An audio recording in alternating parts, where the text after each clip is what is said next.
शांति। आज 16 मई के बाबा के मुरली के महावाक्य हैं। हर मनुष्य आत्मा को अपने तीनों कालों का दर्शन कराने वाले दिव्य दर्पण भव। यानी आज बाबा का जो ये वरदान है उसी पर हम मनन चिंतन करने वाले हैं। आज बाबा कह रहे हैं कि जो भी तुम्हारे संग में रहने वाली आत्माएं हैं उनको अनुभव कराओ। कौन सा अनुभव कराओ? कि तुम भगवान के बच्चे बन गए हो, तुम्हारा भविष्य क्या होने वाला है, तुम्हारा वर्तमान कैसा है ना। तो सबसे पहला जो दर्पण है यानी वो कौन देखेगा? तो सबसे पहले तो हमारे बारे में हम जिनके साथ रहते हैं यानी परिवार वाले हमें देखेंगे कि हमारे अंदर ऐसा क्या विशेष आया है, ऐसा क्या विशेष परिवर्तन आया है या नहीं आया है। तो हमारा परिवार के साथ कैसा उठना बैठना है, परिवार के सदस्य की आत्माएं हमारे बारे में क्या सोचती है वह इम्पोर्टेंट है। अगर परिवार की आत्माएं सोचती है तो भगवान के बने हैं, इनको हमसे तो कोई मतलब ही नहीं है, तो भी हम फेल हो गए। अगर परिवार की आत्माएं सोचती है ये तो हमसे अलग है, अलग थलग है ना, तो ये भी बहुत मतलब हम गलत प्रचार कर रहे हैं। क्योंकि हम आत्मा तो भाई भाई है, हमें तो ऐसा अनुभव होना चाहिए, अपनापन उनको लगना चाहिए कि वो हमारी तरफ खींच करके आए, है ना। हमसे दूर रहने लग रहे हैं तो फिर हमारे जो विचार है परमात्मा की जो विश्वासवाणी है उनका हमने सही तरीके से उपयोग नहीं किया है। तो आज हम बात करते हैं कि परिवार के साथ फिर कैसे मैनेजमेंट बैठाया जाए, कैसे हम आत्मा जो है वो स्वयं को प्रेजेंट कर पाएँ, जिससे उनको अनुभव होने लगे कि हम विशेष आत्मा हैं, साधारण आत्मा नहीं हैं। क्योंकि जब तक आपके परिवार के लोग ही आपको पसंद नहीं कर रहे हैं, है ना, समझ रहे हो, तो फिर दुनिया में तो बहुत कम चांस बनेगा, है ना। बाबा कहता है कि तुम सबको पसंद आओगे क्योंकि बाप समान आत्मा है ना, भगवान को तो सभी आत्माएं पसंद करती है ना। तो फिर हमें परिवार के साथ ऐसा कैसे रहें या फिर कहाँ पर ऐसी कमी आई है उसके बारे में हमें चिंतन करना चाहिए। तो चिंतन का अर्थ क्या है कि जैसे गुरुवार है, शुक्रवार है, शनिवार है, वैसे एक दिन हमें पूर्णतया परिवार का दिन मनाना चाहिए, है ना। कि भाई आज हम ये परिवार के बारे में सोचेंगे, है ना। कई लोग सोचते कि हम तो विश्व ही परिवार है, विश्व के बारे में सोचेंगे। नहीं, अब विश्व का परिवार है, जब तुम छोटे परिवार के बारे में अच्छे से सोच नहीं पा रहे हो तो विश्व का परिवार के बारे में सोचने की बात तो बहुत दूर हो गई, है ना। पहले तीसरी क्लास में अच्छे से पढ़ाई करेंगे तो चौथी क्लास में जाएंगे, है ना। तीसरी में ही फेल है तो चौथी क्लास में कैसे भेजेंगे। तो आपको एक दिन मनाना होगा परिवार का दिन, यानी परिवार के साथ मेरा कैसे तालमेल होना चाहिए। तो सबसे पहले 2-3 बातें हैं हमें देखनी होगी कि परिवार के बारे में आप सोचना कैसे चालू करोगे। हर एक सदस्य, हर एक मेंबर के बारे में गहराई से आपका ध्यान और वह समझ होनी चाहिए। तो परिवार के बारे में सोचने के लिए सबसे पहली बात है जो हमें अटेंशन देनी है वह है कि परिवार का स्वास्थ्य कैसा है। स्वास्थ्य का मतलब क्या होता है? जैसे आपका शरीर का स्वास्थ्य होता है ना, कि कहीं बीमार हैं, कहीं कुछ गड़बड़ है तो लगता है कुछ बीमारी है, ये है वो है ना। तो परिवार का स्वास्थ्य का अर्थ है कि उनके मन का स्वास्थ्य कैसा चल रहा है, बहुत गहराई से उसकी समझ होनी चाहिए आपके पास कि बेटा है, पति है, तो उनकी मन की स्थिति क्या चल रही है ना। जब तक हम ये समझेंगे नहीं तब तक हम परिवार को ठीक रख ही नहीं सकते। एक राजा तभी सबको ठीक रख सकता है जब उसकी प्रजा की हर एक बात उसके दिल तक पहुंचती है। तो पहली बात तो ये है कि आपको थोड़ा सा चिंतन करना है, डायरी में लिखना है कि परिवार के किस किस मेंबर में कैसे उनकी मन की स्थिति चल रही है, ठीक है। दूसरी बात आपको परिवार के प्रति क्या रखनी है कि आप कर्मात्मा बन जाओ। लिख लो इसको डायरी में, चाहो तो कर्मात्मा बन जाओ। कर्मात्मा यानी कर्मात्मा का अर्थ क्या हुआ कि जो भी आप कर्म करो, लोगों का छोड़ दो, आप अभी अपना खुद का देखना है कि जो भी आप कर्म कर रहे हो परिवार के लिए उसमें कर्म के साथ आत्मा मिली हुई हो, यानी उस कर्म के अंदर आपका प्रेम समाया हुआ हो उस परिवार के सभी सदस्यों के प्रति। यूँ नहीं कि 2 के पास प्रेम है, 3 के पास नहीं दे रहे हो, 4 को दे रहे हो, ऐसा नहीं। उस कर्म आत्मा में आपका प्रेम समाया हुआ हो। तो ये बहुत ज़्यादा ज़रूरी है कि आप पूरा दिन चेक करना है कि मैं जो भी कर्म कर रही हूँ कर्मात्मा कोई रो रो के तो नहीं कर रही हूँ। यानी उसके लिए आप लाइन लिख सकते हो कि जो कर हंस हंस के कर। यानी किसी भी देरानी के लिए कुछ कर रहे हो, जेठानी के लिए कुछ कर रहे हो, या किसी के लिए भी कुछ कर रहे हो, लेकिन कैसा होना चाहिए? अगर आप वास्तव में चाहते हो कि आपकी आत्मा में वो दर्शन दुनिया को होने लग जाए, तो आपके अंदर क्या होना चाहिए? कर्म आत्मा होनी चाहिए। यानी उस कर्म के अंदर परमात्म प्रेम समाया हुआ हो, उसके अंदर सहयोग की भावना हो, शांति की भावना हो। जब पूरे परिवार के लिए आपका कर्मात्मा संबंधी कर्म है तो आपको बहुत बड़ा बेनिफिट लगेगा और दुनिया में लगने लग जाएगा कि आप कुछ विशेष हो। ठीक है।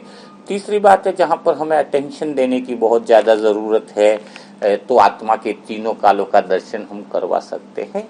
वह है कि आपको सेवा का भाव होना चाहिए। सेवा का भाव यानी क्रेडिट लेने की बात छोड़नी होगी तुम्हें। क्रेडिट लेने वाली आत्मा कभी भी अपने सत्युगी आत्मा का दर्शन नहीं दिखा सकती है।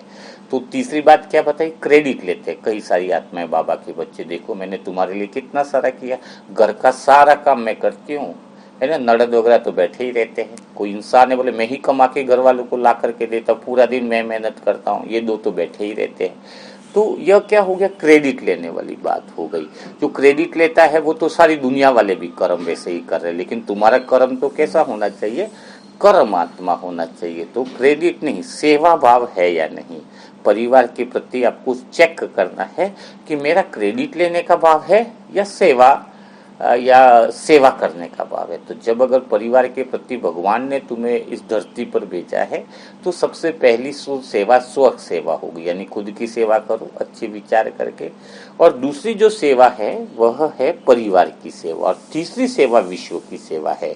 आप सीधा विश्व की सेवा पे छलांग लगा रहे हो तो पता चलता है कि आप नकली सेवा कर रहे हो। जो परिवार की ही सेवा नहीं कर रहे हो वो भी तो आत्मा है ना।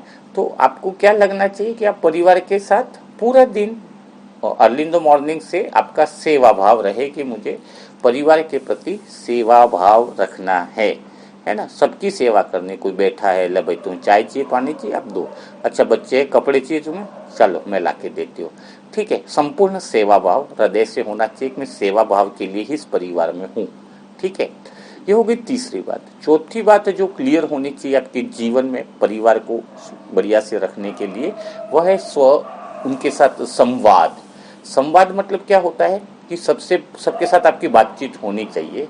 एक बातचीत होती है ग्रुप के अंदर, सभी फैमिली के मेंबर बैठे हुए, तो हमें पता चलना चाहिए कि किसका क्या स्वभाव है, क्या है। लेकिन सबसे बड़ी बात है एकांत संवाद। जैसे बच्चा है, अब दो बच्चे हैं आपके, तो एक बच्चे को आप प्यार कर रहे, सबको बराबर कर रहे, आपकी सोचे कि आप दोनों बच्चों को प्यार कर रहे हो। लेकिन एक बच्चा ऐसा है जिसके मन में ये बात बैठ गई है कि मम्मी मुझे कम प्यार करती है, दूसरे भाई को ज्यादा प्यार करती है, तो उसके मन में जो चल रहा है वो आपको पता नहीं चल पाएगा, है ना। और आप बराबर कर रहे दोनों को, लेकिन ऐसी बातें ही अंदर बैठ जाने के कारण ही दूरियां बढ़ जाती है, डिप्रेशन बढ़ता है। तो आपको हर एक परिवार के सदस्य के साथ कुछ समय अलग से जैसे मौका मिलता है उनके साथ प्रेम से संवाद करना है, बात करनी है और चेक करना है, सुनने की शक्ति पैदा करनी है कि आखिर उसके अंदर चल क्या रहा है उसके अंदर उसके स्वभाव में क्या बातें चल रही हैं, है ना। तो उस तरीके से आपको बात करनी है उसके साथ। तो परिवार के ऐसे हर एक सदस्य की बात कर रहा हूं मैं, तो उसके साथ आपका एक पर्सनल बाउंडिंग होना चाहिए, समझदारी होनी चाहिए। उनको आप नेग्लेक्ट नहीं कर सकते, उनको नेग्लेक्ट करोगे तो भगवान आपको नेग्लेक्ट करेगा। तो आप उनके साथ बात करो, उनके साथ बात करने से विवाद बातें सब कुछ समाधान हो जाता है। तो परिवार में कई बार देखा ना आपने, कोई मेहमान आते हैं तो कोई एक की वजह से सारा फंक्शन बिगड़ जाता है। क्यों बिगड़ जाता है? क्योंकि इसके पहले से ही आप लोगों का तालमेल नहीं है, प्रिपेयर नहीं है। कई बार आपने देखा होगा कि घर में बहू आई तो उसके पहले सब कुछ ठीक चल रहा था, लेकिन बहू आने के बाद कुछ समय के बाद प्रेम गायब हो गया, झगड़ा चालू हो गया। कारण क्या है? वो एकदम से नहीं होता है, 2-4-6 महीने के बहुत सारी बातें अंदर घुटते रहते उसके बाद होता है। तो इसका कारण क्या है? आपका अंडरस्टैंडिंग, आप उस चीज के लिए तैयार ही नहीं थे कि घर में कोई नया सदस्य आ रहा है, बहू आ रही है, तो हम सब आत्मा उसके लिए तैयार रहें, प्रिपेयर रहें, एक दूसरे की हेल्प करें, समझें एक दूसरे को, अंडरस्टैंडिंग करें। तो अगर वो अंडरस्टैंडिंग होती तो समस्याएं बढ़ती ही नहीं है कभी। ज़्यादातर समस्याएं बढ़ने का कारण है कि आपकी अंडरस्टैंडिंग और समझ नहीं और सेवा भाव नहीं। सेवा भाव तो पत्नी का भी पति के प्रति ऐसा हो सकता है कि मतलब बाहर गए हैं तो चलो ठीक है, ऑफिस के 2 बार पूछ लिया आपने, सेवा नहीं, दिल से फंसना नहीं है मोह लगाम में, लेकिन सेवा भाव कि आपने खाना खाया या नहीं खाया, है ना। आप खाना खा के आप शाम को आने वाले, पता है कि आप बना, लेकिन एक बार पूछ लिया आप कौन सी सब्जी खाना पसंद करोगे, है ना। जब आप किसी की बहुत दिल से केयर करते हो ना, दिल से जिसको कहते हैं केयर करना, वो भी क्रेडिट लेने वाली केयर नहीं, सेवा भाव वाली क्रेडिट होनी चाहिए। अगर आपकी सेवा भाव वाली क्रेडिट है तो कोई भी इंसान जो है पिघल जाता है। मैंने कई बार एग्जाम्पल भी दिया था कि मेरे अंकल जी का स्वभाव बहुत चिड़चिड़ापन, बहुत ज़्यादा, वो झगड़ा इतना ज़्यादा सबके प्रति, पर मेरे से नहीं कर पाए कभी झगड़ा, क्योंकि करते थे मुझसे, लेकिन मेरा सेवा भाव इतना था कि आपने दवाई ली या नहीं ली। अभी शाम को कितना भी दोपहर में डिस्कशन हो गया पूरे फैमिली, 6 बजे तो मैं तुरंत याद दिला था, आपने दवाई नहीं ली, आप शरीर का तो ध्यान रखो, झगड़ा तो करते रहना, दवाई खाने के बाद भी करो, कोई दिक्कत नहीं। तो उनको एक ही फीलिंग आई, आंखों में आंसू आ गए थे उनको बाद में बहुत से कि यार ये आत्मा कैसी है, झगड़ा कर रही 1 घंटा बोल रही है, गुस्सा करते तो मैं क्या करता था, पानी पी लो फिर झगड़ा करो।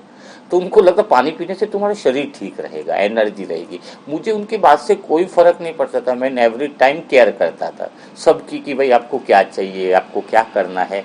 तो उनके अंदर वो चित्र हमारा बन जाए, क्या चित्र बन जाए कि इनको हमसे कोई स्वार्थ नहीं है, मैं अच्छा बोलूँ न बोलूँ, मैं इससे झगड़ा करूँ, मैं इसकी चीज़ें छीन लूँ, इसका बुरा, तो भी इस आत्मा को कोई फर्क नहीं है। ये आत्मा वैसी की वैसी है और हमसे निस्वार्थ तरीके से जुड़ी हुई है। निस्वार्थ यानी निस्वार्थ प्रेम जिसको कहते हैं ना, उस प्रेम भाव से जुड़ी हुई है। तो क्या हमारा रोल हमारे परिवार के प्रति जो है क्या वैसा है, निस्वार्थता है? अगर आप ये बातें समझनी होती है, कोई हमसे गुस्सा कर रहा है ना फैमिली में कोई, तो उसको आप एहसास कैसे दिलाते हो कि तूने ये गलती करी, तूने वैसा करी? नहीं, आप गलती करी एहसास दिलाओ, लेकिन साथ में बॉटम लाइन बोलते हो क्या?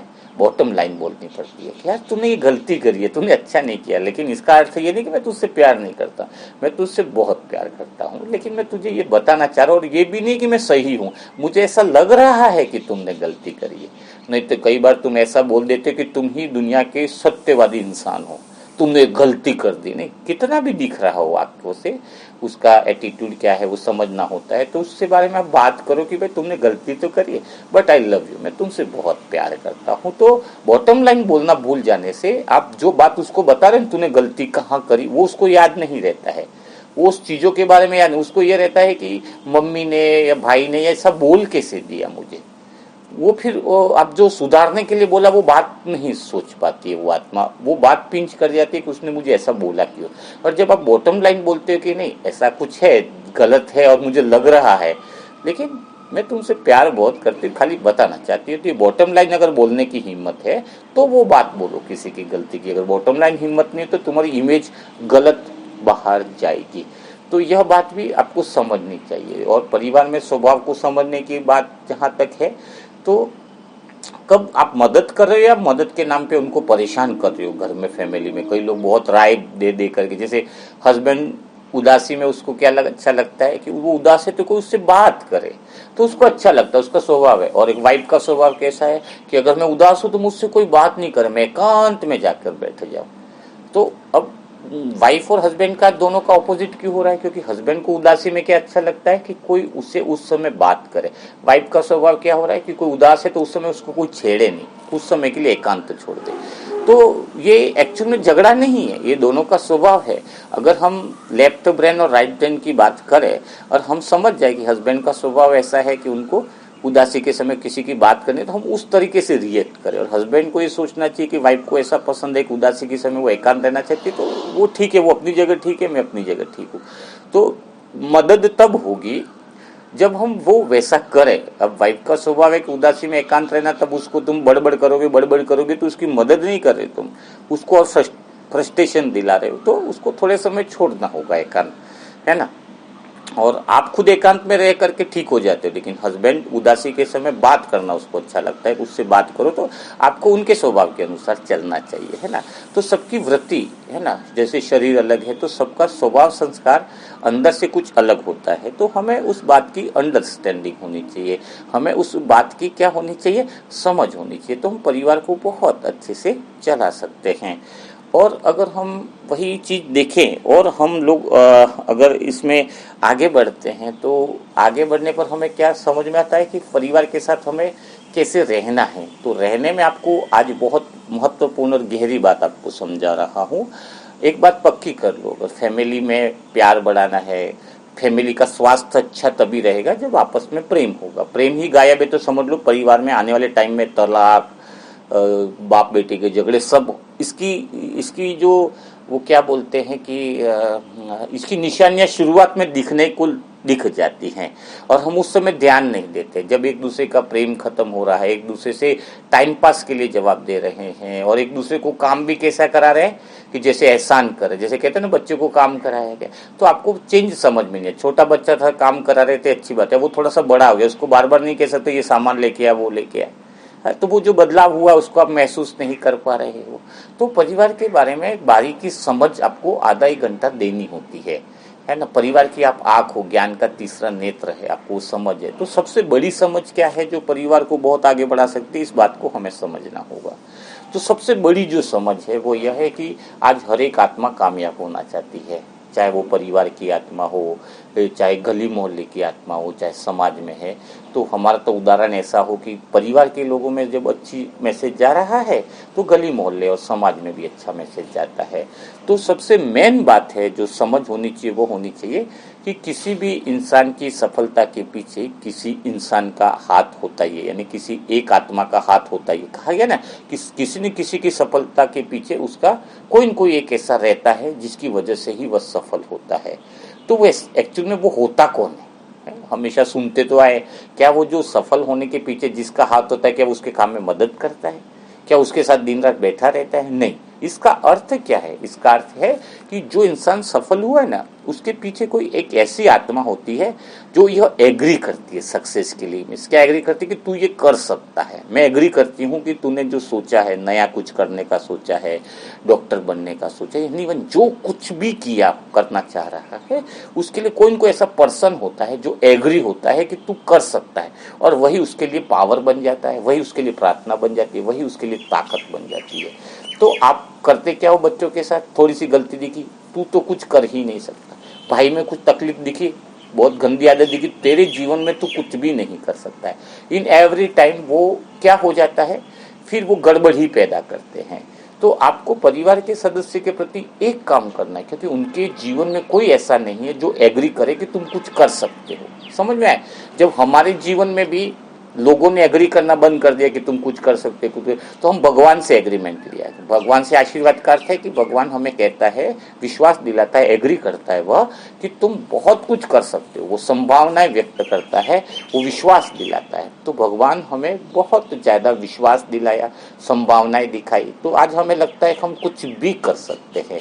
तो उसके पीछे कारण क्या है, उसके पीछे लॉजिक क्या है कि भगवान ने हमें विश्वास दिखाया। तो हमें भी परिवार की आत्माओं के प्रति, चाहे वो कितनी भी बुराइयां है, बदलने की कोशिश मत करो। आप बदल तो पाओगे भी नहीं, कोशिश मत करो, बट खाली एक विश्वास दिखा दो, एक एग्रीमेंट परिवार के सदस्यों के साथ कर लो कि नहीं, ये आत्मा बहुत कुछ करने वाली है, मुझे भरोसा है इसके जीवन में बहुत बड़ा बदलाव आने वाला है, कोई ऐसा क्षण आने वाला है जो अपनी जिंदगी को वो बदल देगा। तो आपको परिवार के हर एक सदस्य के प्रति एक ऐसा एग्रीमेंट अंदर से, अंतर मन से होना चाहिए कि कितनी भी बुराइयां हो, कितनी भी गलतियां दिख रही हो, नहीं, बट एक एग्रीमेंट आप उनके अंदर दिखाओ, उन आत्माओं के प्रति वो विश्वास के बोल दिखाओ और वो बात दिखाओ, यार तेरे में कमी तो बहुत है, पर मुझे भरोसा है कि तू एक न एक दिन बहुत कुछ कर दिखाएगा, ऐसा कुछ कर दिखाएगा जो दुनिया तुझे देखेगी। आप जब ये शब्द बोल देते हो, एक विश्वास दिखाते हो, वो आत्मा सोच में पड़ जाती है, अंदर से सोचने लगती है, यार मेरे अंदर कुछ तो है, तो वो फिर वो उसकी तलाश करने लग जाती है। चाहे वो डॉक्टरी का फील्ड हो, चाहे बिजनेस का फील्ड हो, चाहे गायक का फील्ड हो, कोई भी फील्ड हो सकता है। आप विश्वास जिस दिन दिखाना चालू कर दिया फैमिली के सदस्यों में, वो डेफिनेट है, मैं अभी बता रहा हूँ अंतर्मन के विश्वास के साथ कि वो बहुत कुछ बड़ा करने वाले हैं, बहुत बड़ा जीवन में करेंगे वो लोग। तो वो एग्रीमेंट आपको परिवार के सदस्यों के प्रति एक दिन बहुत अच्छे से दिखाना होगा। अंतर्मन से भी बात करो, टॉकिंग करोगे, ये आत्माएं बहुत अच्छी है, बहुत कुछ कर दिखाने वाली है ना। तो यह एग्रीमेंट ही आपके जीवन में जिस तरीके से आज सारी बातें आपको बताई हैं, अगर वो बातों को आप फॉलो करो, जैसे बताए कि कर्म आत्मा है, एक दिन परिवार है ना, गुरु शुक्र शनि रविवार है, तो एक परिवार भी निकालो शब्द को, तो वो शब्द आपको जीवन में बहुत बड़ा फायदा देगा। और सेवा भाव रखना है। तो ये कुछ बातें आज जो मुरली मंथन के अंदर बताई है, उसको प्रैक्टिकली आज के दिन हमें करना है। यही भगवान की आज हम बच्चों से आशा है कि तुम आत्मा ऐसे कर्म करो कि कर्मात्मा बन जाओ, यानी जिस कर्म में प्रेम, शांति और आनंद हो उसको कहेंगे कर्मात्मा। नहीं तो साधारण कर्म जो कर रहे हो इसमें तो स्वार्थ संबंधित है ना, और सेवा भाव ऐसा हो ना, कर्मात्मा में सेवा भाव आ जाता है। तो आज पूरा दिन बाबा ने जो हमें आश रखी है, क्या हम उस परिवार के लिए सोच पाएंगे जिनके साथ रहते हैं? क्या हम वो ऐसा कर्म दिखा पाएंगे जो परिवार के हर एक सदस्य खुश हो? क्या हम वो सेवा कर दिखाएंगे जो वो सेवा निस्वार्थपन हो, बिना क्रेडिट के हो, भाई हो, सासू माँ हो, कुछ भी हो, कितने भी सदस्य आपको भगवान ने दिए हैं सेवा के लिए, तो उसको सच्चे दिल से वो सेवा करके दिखाओ।